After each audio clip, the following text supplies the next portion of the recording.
দিল্লির জমিনে নিজামুদ্দিন আউলিয়া আল্লাহর একজন ওলি ছিলেন, কত না মার্ডার করেছেন। এই হত্যা করে একটা মহা অপরাধ, মানুষকে হত্যা করে একটা মারাত্মক অপরাধ। এই সোনার মালিকেরা তার জীবনের শেষ হত্যা হলো বন জঙ্গলের ভিতরে। একজন মানুষ একটা মহিলাকে অপহরণ করে নিয়ে তার সাথে জোর করে জেনায় লিপ্ত হতে যাবে। নিজামুদ্দিন আউলিয়া চিন্তা করেন, তিনি মনে করেছিলেন আর হত্যা করব না, আল্লাহ চাইতো আমাকে ক্ষমা করে দেবে, তবে আমাকে হত্যা করতে হবে। এই নিরীহ মেয়েটাকে অপহরণ করে নিয়ে জোর জবক তাকে আপনার কিনা তার সাথে মনের তামান্না মেটাবে, এটা সহ্য করতে পারবো না। এ জওয়ান যুবক তরুণেরা, ও সোনার বাইনা যুবকেরা ওই হত্যাটা করে দিয়েছেন। এবং দেওয়ার পরে কিতাবের ভিতরে পাওয়া যায় আল্লাহ পাক ওই হত্যা করার কারণে আল্লাহ পাক তাকে আল্লাহ পাকের ওলির খাতায় নাম লিখিয়ে দিয়েছে। এলো পিয়ারা নবী মুস্তাফা আরবি, এলো পিয়ারা নবী মুস্তাফা আরবি, যাহার কদমে ছোঁয়ায়, যাহার কদমে ছোঁয়ায় ধন্য হয়েছে সবই। জোরে বলেন সুবহানাল্লাহ, আর একটু জোরে বলেন। এলো পিয়ারা নবী মুস্তাফা আরবি, এলো পিয়ারা নবী মুস্তাফা আরবি। ওই আকাশের চাঁদ দেয় মুচকি হাসি, ওই আকাশের চাঁদ দেয় মুচকি হাসি, যার নূরের আলোতে, যার নূরের আলোতে আমরা আলো পেয়েছি। জোরে হবে না সুবহানাল্লাহ। এলো পিয়ারা নবী মুস্তাফা আরবি, এলো পিয়ারা নবী মুস্তাফা আরবি। সে হয় মেলা এলো কামলিওয়ালা, আরো সে হয় মেলা এলো কামলিওয়ালা, হুর ফারিস্তা মিলে, হুর ফারিস্তা মিলে মানাইছে আজ খুশি। এলো পিয়ারা নবী মুস্তাফা আরবি, এলো পিয়ারা নবী মুস্তাফা আরবি, যাহার কদমে ছোঁয়ায় ধন্য হয়েছে সবই। এলো পিয়ারা নবী মুস্তাফা আরবি, এলো পিয়ারা নবী মুস্তাফা আরবি। ঝরঝরে ঝরনা দেয় কাহার বর্ণনা, ঝরঝরে ঝরনা দেয় কাহার বর্ণনা, ধরা তলে এসেছে, ধরা তলে এসেছে উম্মতেরই কান্ডারি। জোরে বলেন সুবহানাল্লাহ, নারে দেখো।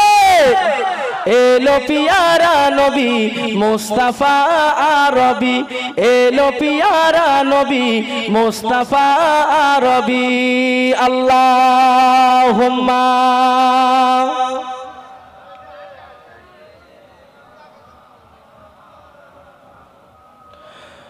ওয়ালা আলে।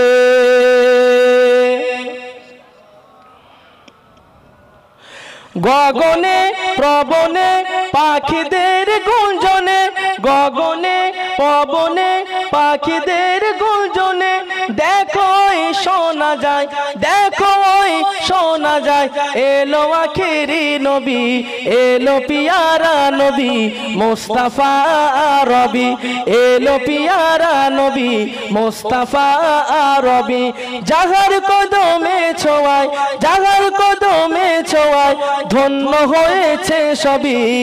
এলো পিয়ারা নবী মুস্তাফা আরবি, এলো পিয়ারা নবী মুস্তাফা আরবি। আল্লাহুম্মা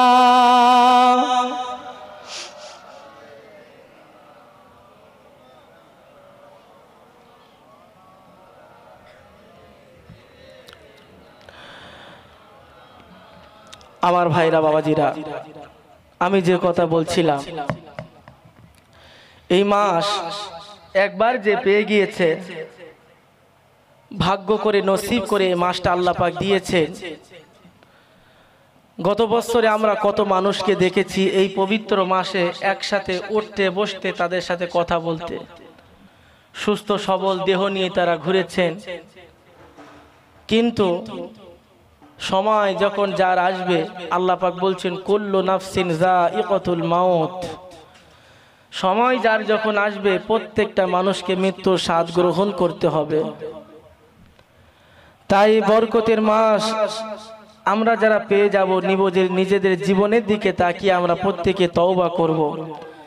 কেননা তওবা চাইলে আল্লাহর কাছে, দোয়া চাইলে আল্লাহর কাছে কোনোদিন সেই দোয়াকে ফিরিয়ে দেন না।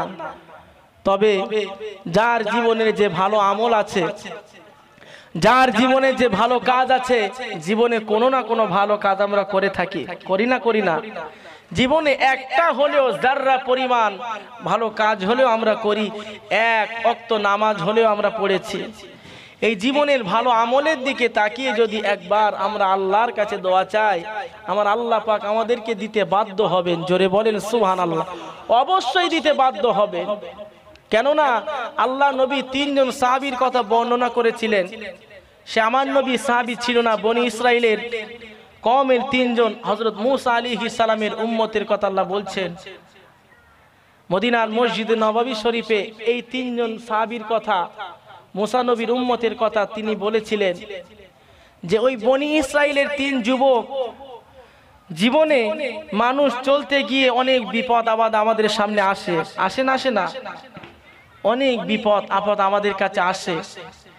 কিন্তু আল্লাহ পাক কোরআনের ভেতরে বলছেন এই বিপদ এমন একটা জিনিস, এই সবর এমন একটা জিনিস, এই বিপদকে যে ধৈর্য ধরে নেবে, সবরকে যে ধৈর্য ধরে নেবে, সেই হচ্ছে আসল কামিয়াবি।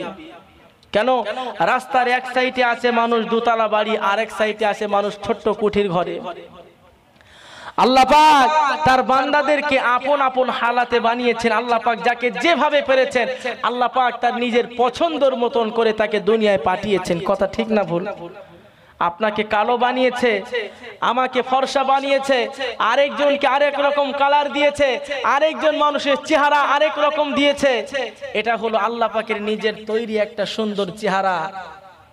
তা আল্লাহর হাবিব বলছেন মরণের পরে তোমাদের চেহারা দেখবে না, সুরাকুম ওয়ালাকিন্নাল্লাহা ইয়ানজুরু ইলা কুলুবিকুম ওয়া আমালিকুম, তোমাদের চেহারা দেখা হবে না, কার কত টাকা আছে এটা দেখা হবে না, কে কত সুন্দর এটা দেখা হবে না, কাকে মানুষ বেশি ভালোবাসে এটা দেখা হবে না।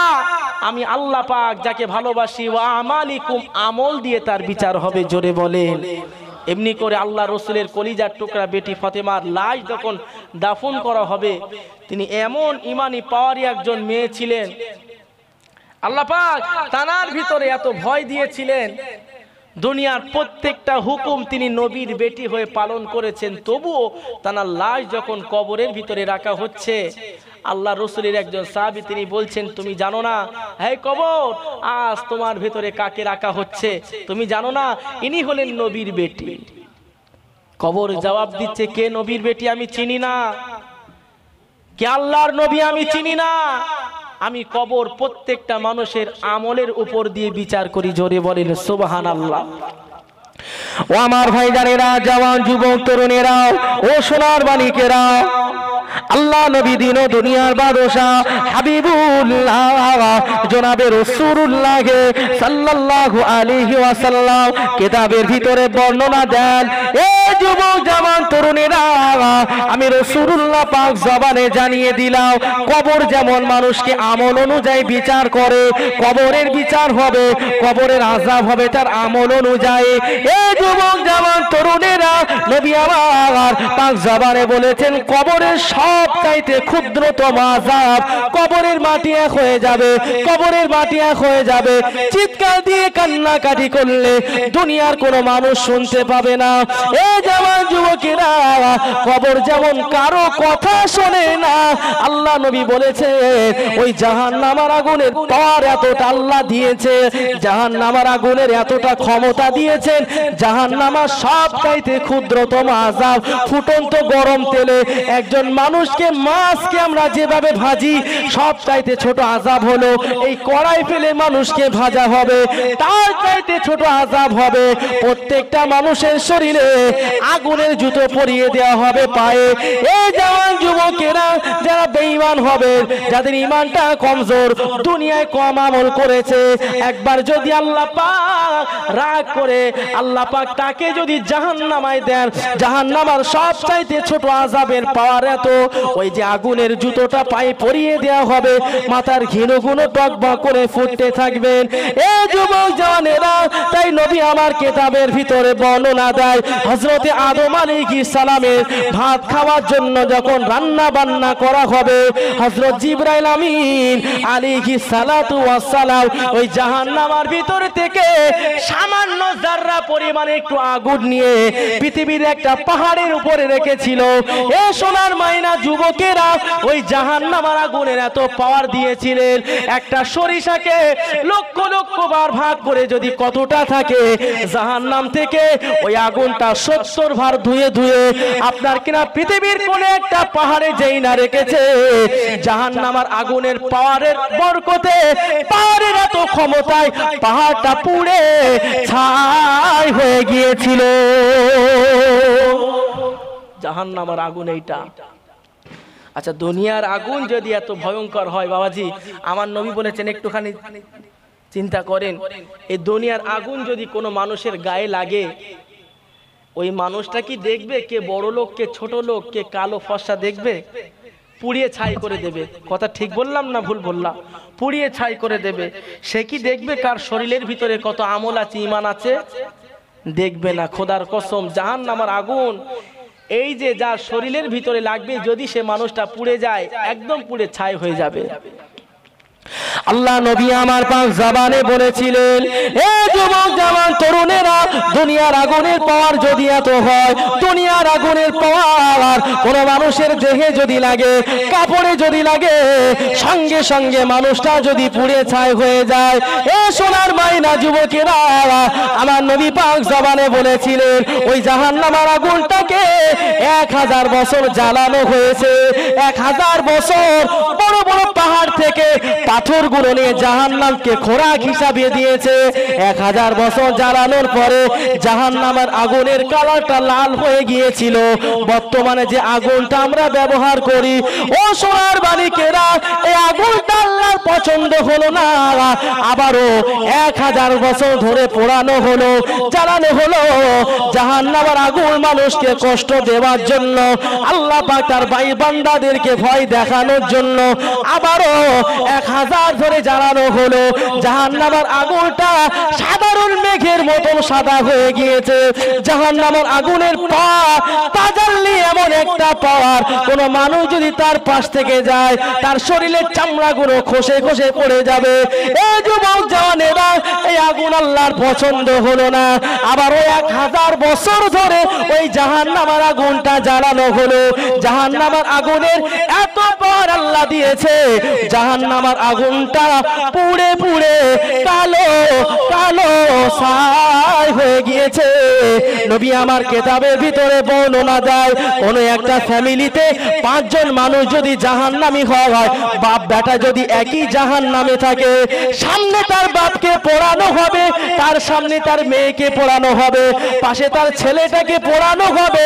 ওই জাহান্নামের আগুন এতটা কালো, এতটা কালো, তাদের গলার আওয়াজটা শুনতে পাবে, আব্বা বলে চিৎকার দেবে, মা বলে চিৎকার দেবে, কিন্তু বাপ ছেলের আওয়াজ শুনতে পাবে, এই চোখ দিয়ে তার ছেলেটাকে দেখতে পাবে না।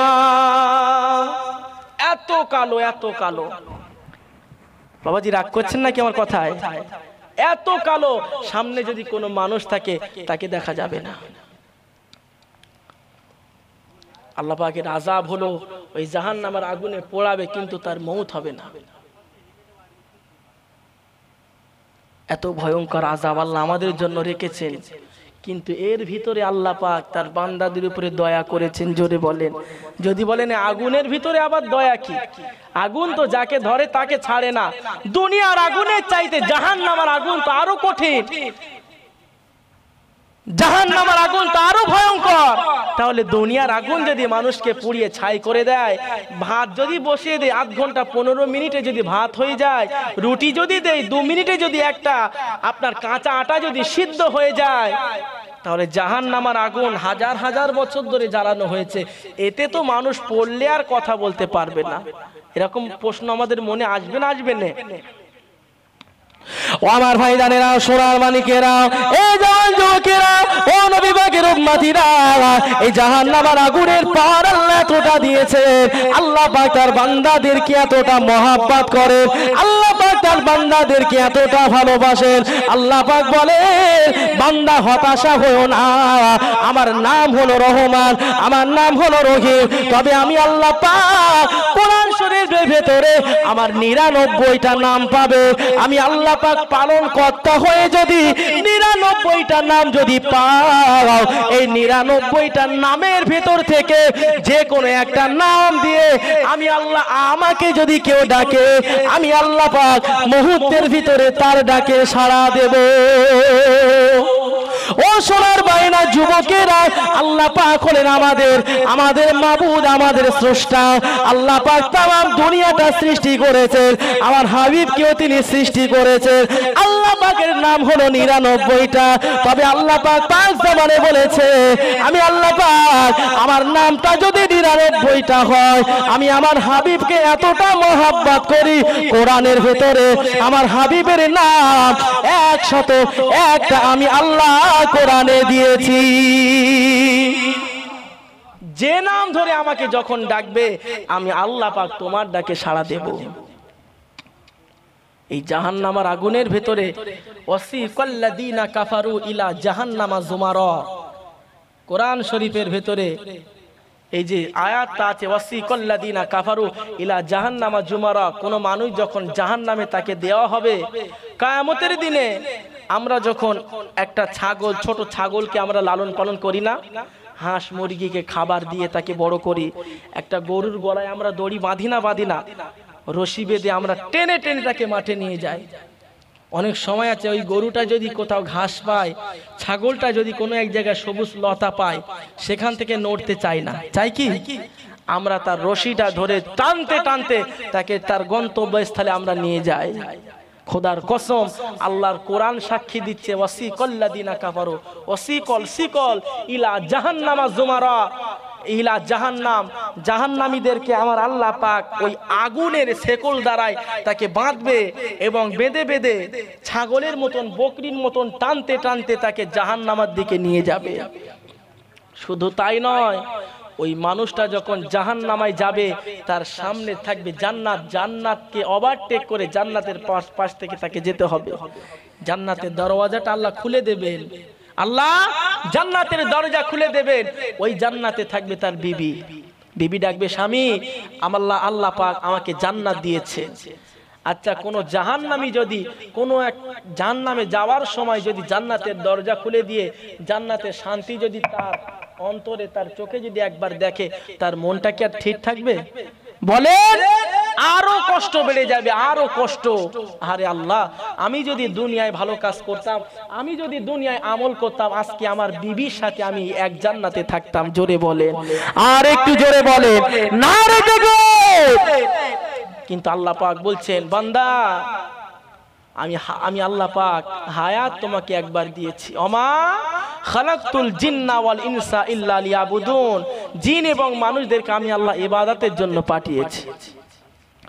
জাহান্নামীদের জবাব হবে, ওই জাহান্নামীদের জান্নাতের দরওয়াজাটা খুলে দিয়ে যখন জাহান্নামীদেরকে জান্নাতের সুন্দর পরিদর্শন করানো হবে, এই যুবক জওয়ান তরুণেরা, ওই জান্নাতের সুন্দর ঘ্রাণ, জান্নাতের সুন্দর বাতাস, জান্নাতের সুন্দর আলো, জান্নাতের সুন্দর পরিবেশে যখন সুন্দর দেশে জান্নাতি রেশমি পোশাক পরে যখন তার বিবিটা ওই জান্নাতের ভিতরে ঘোরাঘুরি করবে, এই যুবকেরা, ইন্না আতাইনা আতাইনাকাল কাউসার ফাসাল্লি লিরাব্বিকা ওয়ানহার।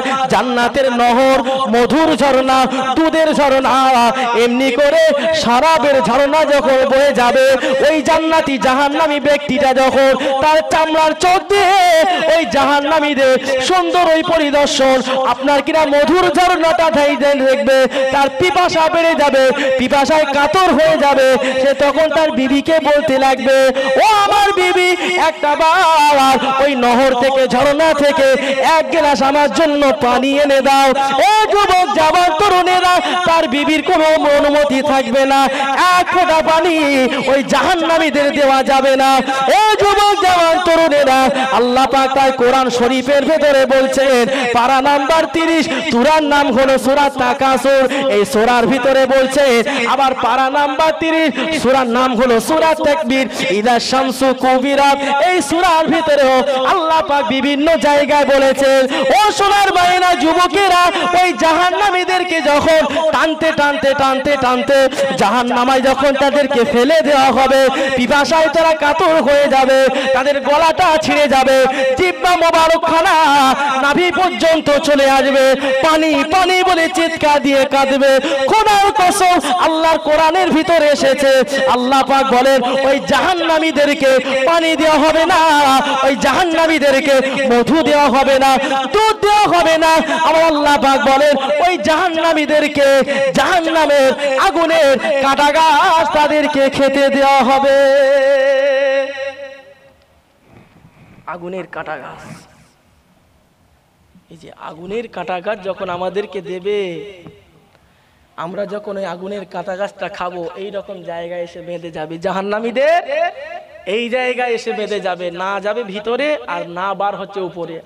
কষ্ট বেড়ে যাবে না যাবে না? খারাপ লাগছে নাকি আপনাদের?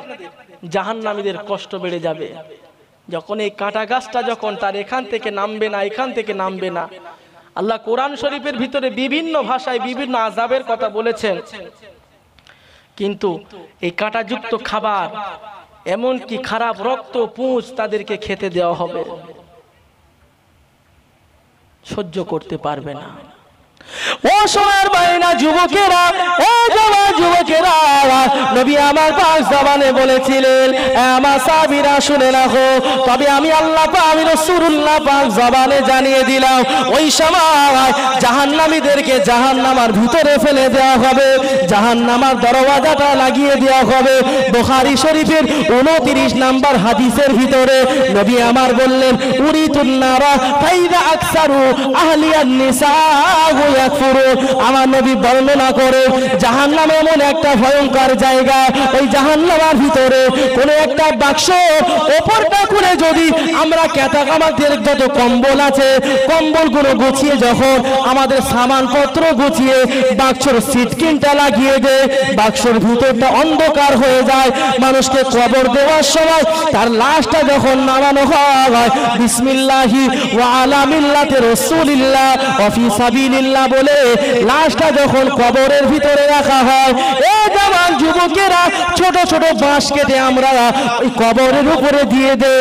এটা দেওয়ার কারণ হলো, কবরের ভিতরে কবরবাসীদেরকে কোনো বন জঙ্গলের প্রাণী যেন আঘাত না করতে পারে। আমার নবী দিয়েছে, সাহাবীরা দিয়েছেন। ও সোনার বাইনা যুবকেরা, এই জাহান্নামীদেরকে এমন, আপনার কিনা কোনো মানুষকে মাটি দিয়ে আপনার লাশ কবরে রাখার পরে তার বাঁশটা বিছিয়ে যখন তার উপরে মাটি দেওয়া হয়, কবরের ভিতরটা অন্ধকার হয়ে যায়, না নিতে পারে নিঃশ্বাস, না নিতে পারে কথা। আর কোন কবরবাসী চিৎকার দিয়ে তার আযাবের কান্না যদি কাঁদে, দুনিয়ার কোনো মানুষ তার কান্না শুনতে পাবে না। ও সোনার বাইনা যুবকেরা, আমার নবী বর্ণনা করেন, ঠিক জাহান্নামের ভিতরে কোনো মানুষকে যখন ঢোকানো হবে, জাহান্নামের দরওয়াজাটা লাগিয়ে দেওয়া হবে। জাহান্নামের দরওয়াজাটা লাগিয়ে দেওয়ার সাথে সাথে ওর ভিতরে আগুনের এত ঝলসা, মানুষের চামড়াগুলো খসে খসে পড়ে যাবে, এবং এক শ্রেণীর মহিলারা বাঁচাও বাঁচাও বাঁচাও বাঁচাও বলে চিৎকার দিয়ে কাঁদতে থাকে। আল্লাহ নবী পাক জবানে বলেন, হে ফেরেশতা জিবরাইল, মান হাউলা, ও ফেরেশতা জিবরাইল, এই সমস্ত মানুষগুলো কারা? ও ফেরেশতারা, এই সম্প্রদায়ের মানুষগুলো কারা? ওই যে মানুষের একরকম আযাব হয়, ওরা কারা? এখানে একরকম মানুষের কষ্ট দেওয়া হয়, এরা কারা? হযরত জিবরাইল আমিন বলেছিলেন, ইয়া রাসূলুল্লাহ, ওরা অন্য কেউ নয়, আপনার উম্মতদের ভিতরে তাই উম্মত যারা দুনিয়ার জমিনে নাফরমানি করেছিল। উরিতুন নার ফাইদা আকসারু আহলিয়া নিসা ওয়া ইয়াকফুরুন। ইয়া রাসূলুল্লাহ, ওই যে মেয়েগুলো দেখতে পাচ্ছেন, যাদের এই মাথার ঘিনুগুলো পাখিগুলো খুবলে খুবলে খাচ্ছে, ওই সমস্ত পাখির ঠোঁটগুলো হবে আগুনের ঠোঁট, এবং তাদের ডানা দিয়ে আগুনের ঝলক মারবে। আগুন একটা আগুনের কোনো খড় যদি চুলে জ্বালিয়ে আমরা যদি বাড়ি মারি, বিভিন্ন আগুনের ছোট ছোট কুচি বার হয় না? তো ঠিক তেমনি ওই তার ডানা দিয়ে আগুনের ওই রকম বার হতে থাকবে, এবং তারা কাঁদতে থাকবেন, আল্লাহ বাঁচাও বাঁচাও, আর একটা বার সুযোগ আমাকে দেওয়া হোক, আর একটা বার সুযোগ আমাকে দেওয়া হোক। আল্লাহ, দুনিয়ার জমিনে যতদিন থাকবো তোমার ইবাদতে আল্লাহ আমি দিন পার করব। জোরে বলেন আল্লাহ পাক কি করে? আল্লাহ বলেন, বান্দা আমি ছাড় দেই কিন্তু ছেড়ে দেই না। একবার দুনিয়াকে একবার পাঠিয়েছি আমি আল্লাহ পাক, তোমাকে আর পুনরায় পৃথিবীতে পাঠাতে পারবো না। আমার ভাইরা বাবাজিরা, এই স্বল্প কয়েক মিনিটের দুনিয়ায় আমরা এসেছি আল্লাহর হুকুম পালন করতে। আমি বলে তো চলে যাব, বাইরে থেকে আরো আলেম ওলামা আসবেন। আমি তো ভাঙড়ের সন্তান, মুর্শিদাবাদ থেকে আসবেন, আরো বিভিন্ন জায়গা থেকে আলেম ওলামা আসবেন, তারাও বলে চলে যাবে। আমরা যে তেমন শিক্ষিত সেটা তাই না। আপনার ইমাম, মসজিদের ইমাম, সেও একজন আলেম, আমিও একজন সাধারণ ছোটখাটো একজন আলেম। যাই হোক, প্রত্যেকেই সেই কোরআনের কথা, প্রত্যেকেই নামাজের কথা বলবে, কথা ঠিক না ভুল? কেউ নতুন বলবে, কেউ পুরানো বলবে, কেউ নতুন ইতিহাস তুলে ধরবে, কেউ জাহান্নামের কথা তুলে ধরবে, কেউ তুলবে সুদখোরদের কথা, কেউ তুলবে মদ খেলে যে গোনা হয় সেই সমস্ত কথা এক একজন তুলে ধরবেন। এটা নিয়ে আমাদেরকে শিক্ষা গ্রহণ করতে হবে। আবাজান ভাইজান, যুবক জওয়ান তরুণেরা, সোনার বালিকেরা, এই জওয়ান যুবকেরা, আমার নবী পাক জবানে বলেছিলেন ওই জাহান্নামের আগুনটা 3000 বছর ধরে জ্বালানো হয়েছিল। জাহান্নামের আগুনটা কালোয় পরিবর্তন হয়েছে, কেউ কাউকে দেখা পায় না। জাহান্নামের আগুন যাকে ধরবে তাকে শেষ করে দেবে, এটা আমাদের ভুল ধারণা। এই জওয়ান যুবকেরা, দুনিয়ার আগুন যদি কারো গায়ে লাগে, দুনিয়ার আগুন ধরার সাথে সাথে সঙ্গে সঙ্গে আমাদের ঘর বাড়িটা পুড়ে ছাই হয়ে যায়। দুনিয়ার আগুন কোনো মানুষের গায়ে লাগার সাথে সাথে সঙ্গে সঙ্গে তার শরীরটা পুড়ে ছাই হয়ে যায়। এই জওয়ান যুবকেরা, আমার নবী পাক জবানে বলেছে এই জাহান্নামের আগুন এতটা ভয়ঙ্কর, একজন মানুষকে যখন পোড়ানো হবে, একজন মানুষকে যখন জাহান্নামায় জ্বালানো হবে, আল্লাহ পাকের নাম হলো রহমান, আল্লাহ পাকের নাম হলো রহিম। ওই জাহান্নামের আগুন তার শরীরে লাগার সাথে সাথে, জাহান্নামের আগুন তার গায়ে লাগার সাথে সাথে তার শরীরে অত জীবনে বেঁচে থাকা অবস্থায় সে কতটা আমল করেছে, সে কত নামাজ পড়েছে, রোজা করেছে, তার জীবনে কত আমল করেছে, তার জীবনে গোড়ার চাইতে যদি আমলের পাল্লা ভারী হয়ে যায়, খোদার কসম আমার নবী বলেছে জাহান্নামের আগুন সেই হিসাবে তাকে আযাবের কষ্ট দেবে। আর একটু জোরে বলে, কোন মানুষ বিশাল অন্যায় করেছে, তার জীবনে কোনো ভালো কাজ নেই, তার সেই লেভেলের আযাব দেওয়া হবে। আবার কোন মানুষ দুনিয়ায় একটু না একটু ভালো কাজ করেছে, জাহান্নামের আগুন তাকে সেই হিসাবে কষ্ট দেবে। আবার কেউ প্রচুর ভালো কাজ করেছে, একটা অন্যায় করেছে, প্রচুর ভালো কাজ করেছে, হজ করেছে, আল্লাহ তার জীবনের গুনাহ মাফ করে দিয়েছে, কিন্তু বাড়ি এসে তার জবানের দ্বারাই মানুষকে কষ্ট দিয়েছে। আছে না নেই? এরকম হাজি বান্দা আছে না নেই? আমি আলেম, আমি হুজুর, আমার দ্বারাই যদি কেউ কষ্ট পায়, আমি কি জাহান্নামায় যাব না? কিতাবের ভিতরে এসেছে এক শ্রেণীর আলেম, এক শ্রেণীর জ্ঞানী, যারা জানার পরেও ভুল করে, তারাই যাবে আগে জাহান্নামে। এটা সাধারণ মানুষ আমরা অনেকে জানি। অনেকে বলে আলেম, আরে ভাই এলেম মানে তো জ্ঞান, যার ভিতরে সব কিছু আছে, এমনকি নিজের বাপ যদি মারা যায়, নিজের ছেলে যদি জানে, ওই জানাজা পড়ানোর হক তার ছেলের। কথা ঠিক বললাম না ভুল বললাম? নিজের বাড়িতে পশু কুরবানি করবেন, ইমাম সাহেবের ডাকবেন কেন? হক তার বাড়ির যে জানে তার। আমি ওয়াজ করছি, আপনাদের হক কি গ্রামের ইমাম সাহেব আলেম যারা আছে তাদেরকে নিয়ে আমাকে এনেছেন। বিষয় হচ্ছে ভাই এটা, কিন্তু এক জিনিস একই লোকের মুখ থেকে অনেকে ভালো লাগে না। কথা ঠিক না ভুল? আবাজান ভাইজান, যুবক জওয়ান তরুণেরা, সোনার মালিকেরা, এ জওয়ান যুবক তরুণেরা, হতাশা হবেন না। জাহান্নামায় আল্লাহ পাক আমাদের মতন গুনাহগার দিগকে দেবেন না। আল্লাহ পাক পাক জবানে বলেছেন, ওই কিয়ামতের ময়দানে মহাশরে প্রচন্ড নবীর উম্মতেরা সবাই তাদের চেহারা নিয়ে উঠবে।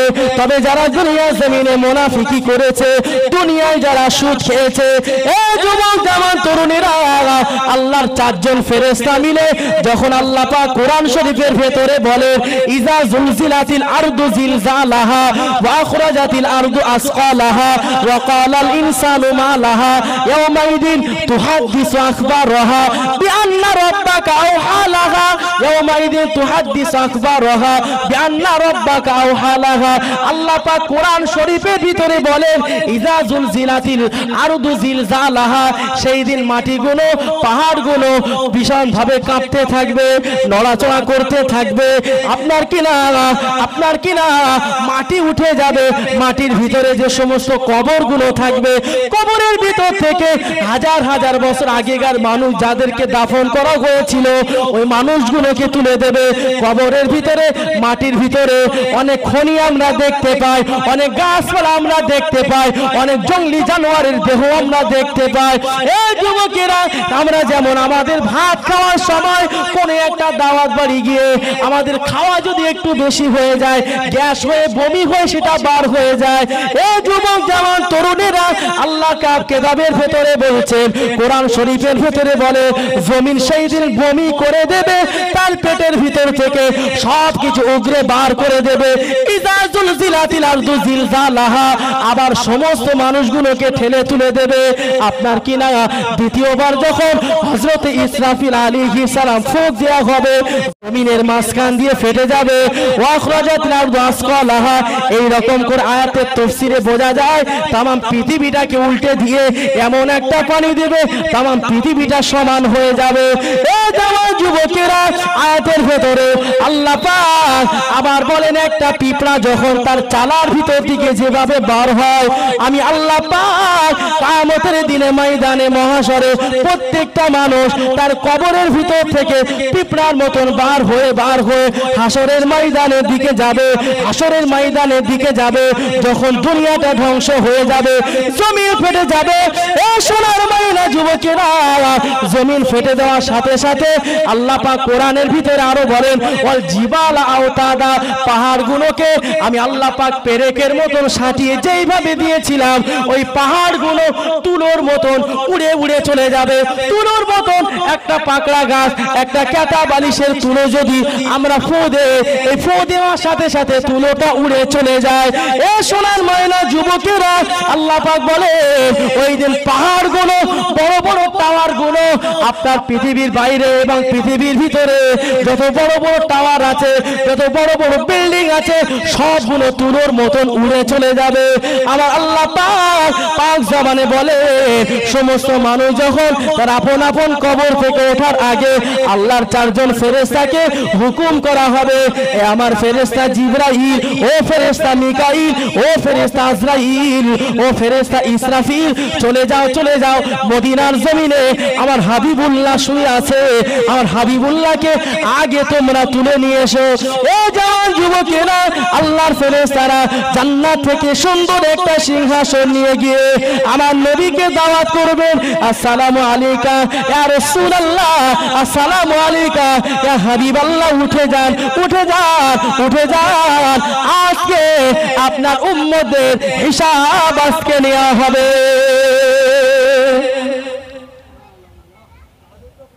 আল্লাহর ফেরেশতারা যাবেন, আমার নবী রওজার সামনে গিয়ে সালাম দেবেন। আসসালামু আলাইকা ইয়া রাসূলুল্লাহ, ওঠেন, সময় হয়েছে। আজকে তাম পৃথিবীতে যত নবী এসেছে, যত রাসূলের উম্মত এসেছে, তাদের প্রত্যেকেরই হিসাব হবে। আপনাকে না ছাড়া কোনো কাজ আমরা শুরু করতে পারছি না। জোরে বলেন, আর একটু জোরে বলেন, নারে তাকবীর। আল্লাহ রসুল তখন আস্তে আস্তে উঠবে এবং যখন উঠতে থাকবেন তার জবান দিয়ে আওয়াজ হবে, ইয়া নফসি উম্মতি, আল্লাহ আমার গুনাহগার উম্মতের উপায় কি হবে? জোরে বলেন সুবহানাল্লাহ। এটাই হলো মায়ার নবী। আমার নবীকে নিয়ে যখন আল্লাহ পাক যেখানে সিংহাসনে বসে থাকবেন, বিচার করবেন, আমার নবী ডান হাতে পাশে দাঁড়িয়ে থাকবেন। কোনো উম্মত যদি কোনো একটা কারণবশত যদি তাকে জাহান্নামায় যেতে হয়, আমার নবী তাড়াতাড়ি চলে গিয়ে জাহান্নামার দরজার সামনে হাতটা এইভাবে দেবে, আল্লাহর কাছে বলবে, আল্লাহ আমি রসুল জানালাম পৃথিবীর প্রত্যেকটা নবীর দোয়া কবুল করেছেন, বিপদে পড়ে তারা দোয়া চেয়েছে, আমার নবীরও তো একটা খাস দোয়া আছে। কথা ঠিক না ভুল? তাইফের ময়দানে আমার নবী মার খেয়েছিলেন, বাচ্চারা পর্যন্ত মেরে আমার রসুলের গা দিয়ে রক্ত বার করে দিয়েছে। আমার নবী কি একবারও তাদের জন্য বদদোয়া করেছে? জোরে বলে, আমার নবী বদদোয়া করেননি, বরং আমার নবী দোয়া করেছেন, আল্লাহ এই পাহাড়ের ফেরেশতারা যদি এই পাহাড়টা তুলে এনে যদি তাদেরকে ধ্বংস করে দেয়, পরবর্তী সময় আল্লাহ এই বান্দাগুলো শেষ হয়ে যাবে। আর যদি আপনি এদেরকে হেদায়েত দেন, পরবর্তী সময় এই জায়গা থেকে যদি এমনও হতে পারে কোন আল্লাহর ওলি পর্যন্ত বার হতে পারে। জোরে বলেন সুবহানাল্লাহ। আজ ওই তাইফের জমিনে কত আল্লাহর ওলি আছেন, তাইফের জমিনে কত আল্লাহর খাস পাগলেরা শুয়ে আছেন আমার নবীর দোয়ার বরকতে। জোরে বলেন, এই হলো নবী।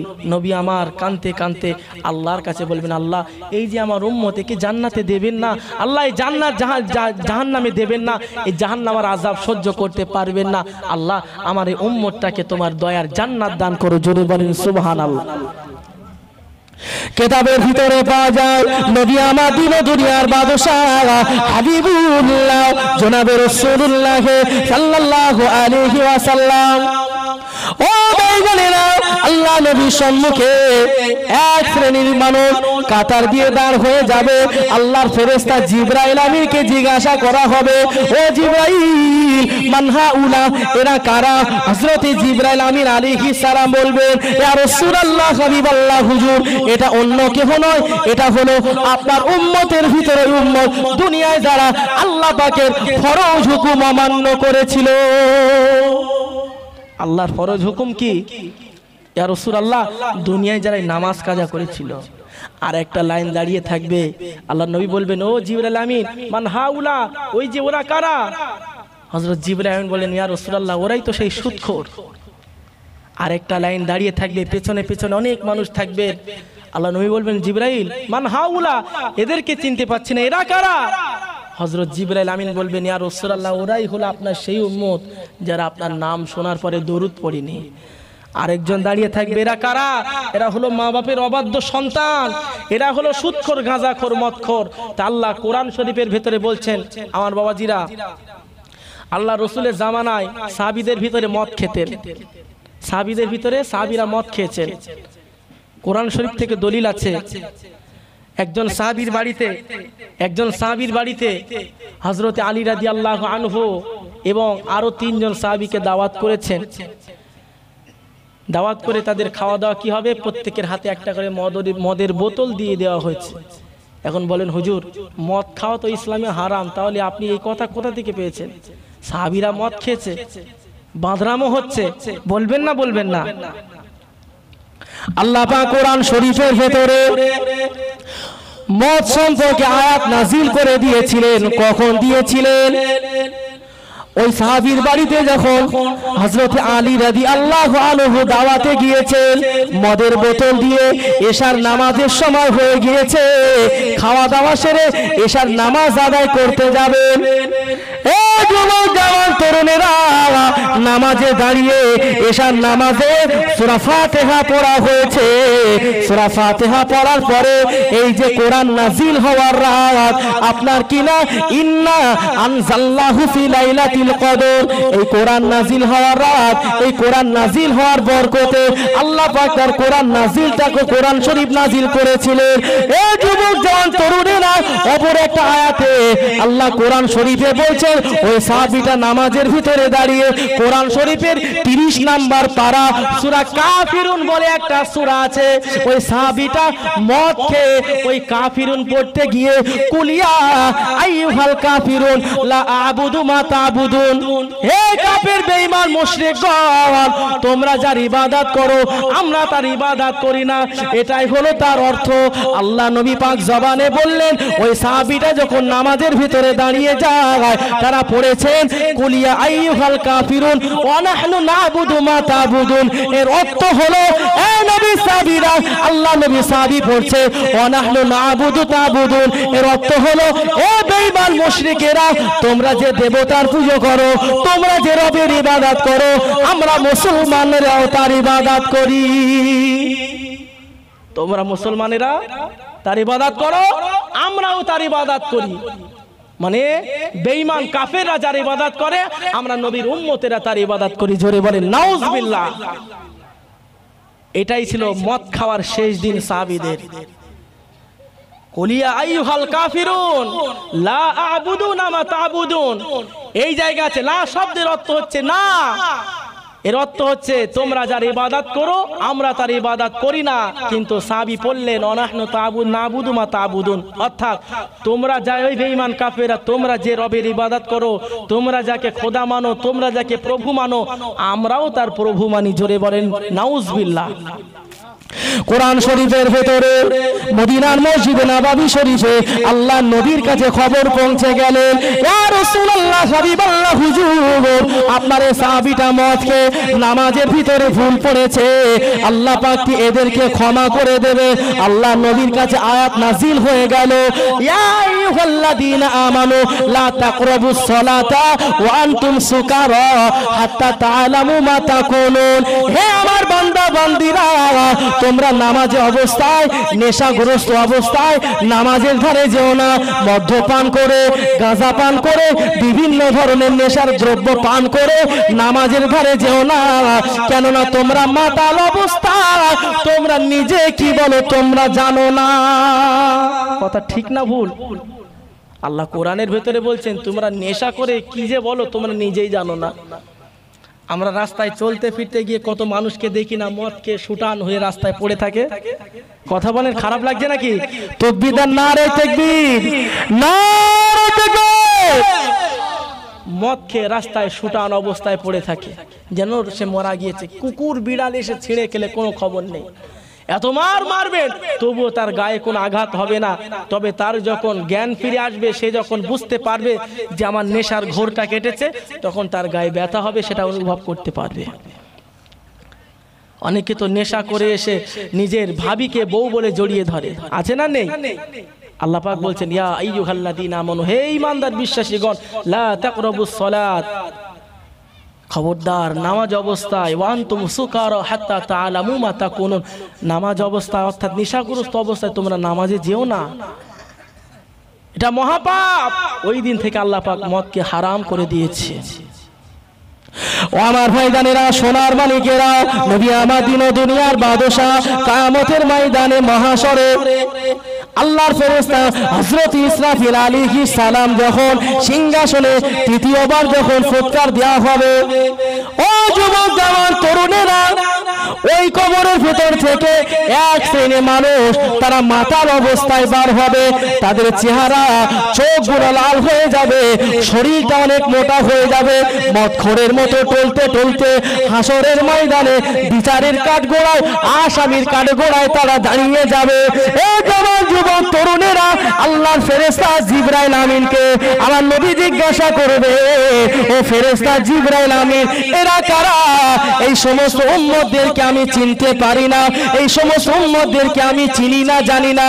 ওই সময় ফেরেশতা জিবরাইল আমিন পাক জবানে বলবেন, ইয়া রাসূলুল্লাহ, ইয়া হাবিবাল্লাহ, হুজুর এটা আপনার অন্য কোন উম্মত না, দুনিয়ার জমিনে যারা নেশাগ্রস্ত অবস্থায় তার মাকে ভাবি বলতেন, তার বউকে আপনার কিনা মা বলে দিতেন, যার ভাবিকে বউ বলে জড়িয়ে ধরতেন, এরা অন্য কোন উম্মত নাই, এরাই হলো সেই মদখোর। আমার কথায় কি রাগ করছেন নাকি? আল্লাহর কোরআন থেকে কথা বলছি। আল্লাহ কোরআন শরীফের ভিতরে যেটা বলেছেন আমি সেটাই বলছি, এর বাইরে কোনো কথা হবে না বাবা। হাসরের ময়দানে এক একজন মানুষ এক এক রকম হালাত নিয়ে তারে উঠবে। আরেকজন মানুষ একটা বিশাল নদ, বিশাল একটা নদী, যে নদীতে কোনো সাধারণ পানি থাকবে না, কোনো সুন্দর কাঁচের মতন যে পানি থাকে, ঠান্ডা পানি থাকবে না, থাকবে কি পূজার রক্ত, পূজার রক্ত। আর এক শ্রেণীর মানুষদেরকে ফেরেশতারা ছুঁড়ে ছুঁড়ে ওই পানিতে ফেলে দেবেন। তারা হাবুডুবু খেতে খেতে যখন কিনারায় আসবেন, খোদার কসম বড় বড় পাথর নিয়ে তাদের মাথায় আঘাত করা হবে, মাথার আঘাত করা হবে, তাদের এই মাথা দিয়ে ঘিনু বার হয়ে ছিটকে চলে যাবে, তবুও তাদের মরণ হবে না। এত কষ্ট তারা সহ্য করতে পারবে না। ওই পুঁজ রক্ত যখন লাগবে তখন আরো জ্বালা যন্ত্রণা বেড়ে যাবে, তারা সহ্য করতে পারবে না। ছুটে ছুটে এসে সাঁতার কেটে কেটে এসে আবার কিনারায় আসবে, আবার ফেরেশতারা তাদেরকে মারবে, কিন্তু কোন রকম তাদের আযাব বন্ধ হবে না। আল্লাহ নবী বললেন, ফেরেশতা মান হাউলাইরা কারা। আল্লাহ নবী যখন এই কথা বলবেন, ফেরেশতারা বলবেন, ইয়া রাসূলুল্লাহ, এরাই হলো তারা যারা দুনিয়ার জমিনে যারা সুদ খেয়েছিলেন। এ খান নাকি আমার বাবাজিরা, রাগ করছেন নাকি? সুদখোর। এর 72 থেকে 73টা গুনাহ আছে। সবচাইতে ছোট গুনাহ হলো কোন সন্তান তার নিজের মায়ের সাথে জেনা করা, আর সবচাইতে বড় গুনাহ হলো আল্লাহর সাথে মারপিট করা। জোরে বলেন না নাউজুবিল্লাহ। আমরা কি আল্লাহর সাথে মারপিট করতে চাই? খোদার কসম একবার তওবা করেন, জীবনে যে অন্যায়গুলো করেছেন, অপরাধগুলো করেছেন, একবার যদি তওবা করেন, আমার আল্লাহর নাম হলো রহমান রহিম, আল্লাহ পাক মুহূর্তের ভিতরে তার বান্দাদেরকে ক্ষমা করে দেবেন।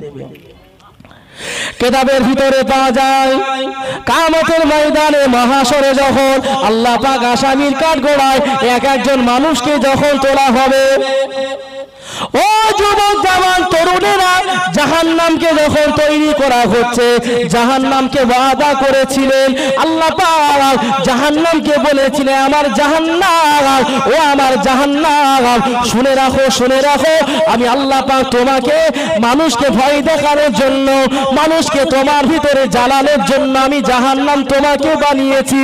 ও জাহান্নাম, আমি আল্লাহ পাক ওয়াদা করলাম, আমি আল্লাহ পাক কথা দিলাম, তোমার যতদিন এই পৃথিবী এবং তুমি জাহান্নাম যতদিন থাকবে, আমি আল্লাহ পাক ওয়াদা করেছি কোনোদিন তোমার পেট খালি রাখবো না। আল্লাহ পাকের ওয়াদা, জাহান্নাম তোর পেট আমি খালি রাখবো না, আমি তোকে সর্বসময় পেট ভরিয়ে রাখবো। কাকে দিয়ে ভরাবে? হ্যাঁ, জাহান্নামীদের, আমাদের মতন মানুষদের। কিয়ামতের ময়দানে মহাশরে আল্লাহর ডান দিকে থাকবে জান্নাত, যে জান্নাতটা সুন্দর অবস্থায় থাকবেন, তার ভিতর থেকে সুন্দর পাখির আওয়াজ, সুন্দর কোরআনের আওয়াজ, সুন্দর মধু, সুন্দর ঘ্রাণ প্রত্যেকটা মানুষের নাকে যাবে। আর বাম সাইডে বাঁধা থাকবে জাহান্নাম। খোদার কসম, লক্ষ লক্ষ বাঘ যদি একসাথে গর্জন করে, ভয়ঙ্কর একটা আওয়াজ হবে না? হবে না? বলেন হবে? লক্ষ লক্ষ বাঘ যদি এক জায়গায় বেঁধে রাখে, একটা ভয়ঙ্কর গর্জন হবে। আল্লাহ নবী বলছেন, ওই জাহান্নামকে যখন বাঁদিকে বেঁধে রাখবে, প্রত্যেকটা ওই যে জাহান্নাম আছে, জাহান্নামকে 70,000 ফেরেশতা 70,000 শেকল দিয়ে ধরে রাখবে। জোরে বলেন, কয় ফেরেশতা? 70,000টা শেকল। কটা? 70,000টা শেকল। আর এক একটা শেকলে ধরে থাকবে 70,000 ফেরেশতা। তাহলে 70,000 শেকলে, প্রত্যেকটা শেকলে 70,000 করে ফেরেশতা ওই জাহান্নামকে টেনে ধরে রাখবে। ফেরেশতাদের কত ক্ষমতা জানেন? জানেন? জানেন না? ছোট্ট একটা কথা বলি, আল্লাহ নবী পাক জবানে বলে দিলে, হযরত জিবরাইল আমিনের পাওয়ার আল্লাহ পাক এতটা দিয়েছেন। ও যুবক জামাল তরুণেরা, আল্লাহর ফেরেশতা জিবরাইল আমিনের ক্ষমতা এতটা দিয়েছে যে জিবরাইল আমিন আলাইহিস সালামের পা যদি মাটিতে থাকে, মাথা থাকবে আল্লাহর আরশ পর্যন্ত। যে জিবরাইল আমিনের পাওয়ার আল্লাহ পাক এতটা ক্ষমতা দিয়েছে, যে জিবরাইল আমিনের আল্লাহ পাক এতটা শক্তি দিয়েছে যে জিবরাইল আমিন আমার নবীর কাছে ওহী নিয়ে আসতেন, সমস্ত নবীদের কাছে ওহী নিয়ে আসতেন। কিতাবের ভিতরে পাওয়া যায় ওই জিবরাইল আমিন আলাইহিস সালাম হুজুর যদি তার ওই ডানা দিয়ে যদি পৃথিবীতে একবার ঝাপটা মারে, খোদার কসম এই পৃথিবীটা কয়েকবার ধরে ওলট পালট হয়ে যাবে। একবার যদি ঝাপটা মারে পৃথিবীটা তছনছ হয়ে যাবে। এক একটা ফেরেশতার ক্ষমতা আল্লাহ এইভাবে দিয়েছে। তাহলে জাহান্নামের কতটা ক্ষমতা আল্লাহ দিয়েছেন যে 70,000 শেকল দিয়ে জাহান্নামকে ধরা রাখবে এবং প্রত্যেকটা শেকলে 70,000 করে ফেরেশতা থাকবে। ও সোনার মায়না যুবকেরা, ও নারায়ণপুরের মুসলমান ভাইয়েরা, ভুল আমাকে বুঝবেন না। আমাদেরকে আল্লাহ পাক এতটা মহাব্বত করেন, ভালোবাসেন। আল্লাহ পাক আমাদেরকে ভালোবাসেন বলে আল্লাহ পাক তাম পৃথিবীর জমিনে যত নবী এসেছে সব নবীদের চাইতে শ্রেষ্ঠ নবীর উম্মত করে আমাদেরকে দিয়েছে। আর একটু জোরে বলেন, আর একটু জোরে বলেন। আমাদেরকে ঘাবড়ালে হবে না। যত নবী এসেছে সবচাইতে শ্রেষ্ঠ নবীর উম্মত করে আমাদেরকে পাঠিয়েছে। এমনও নবীর উম্মত আছে, নবী আছে, এই শেষ নবীর উম্মত সেই নবীর হয়ে সাক্ষ্য দেবে। কেউ কি বলতে পারবে সেই নবীর নাম? বলতে পারবেন? হযরত নূহ আলাইহিস সালাম নাম শুনেছেন? নূহ নবীর উম্মত নেই তো।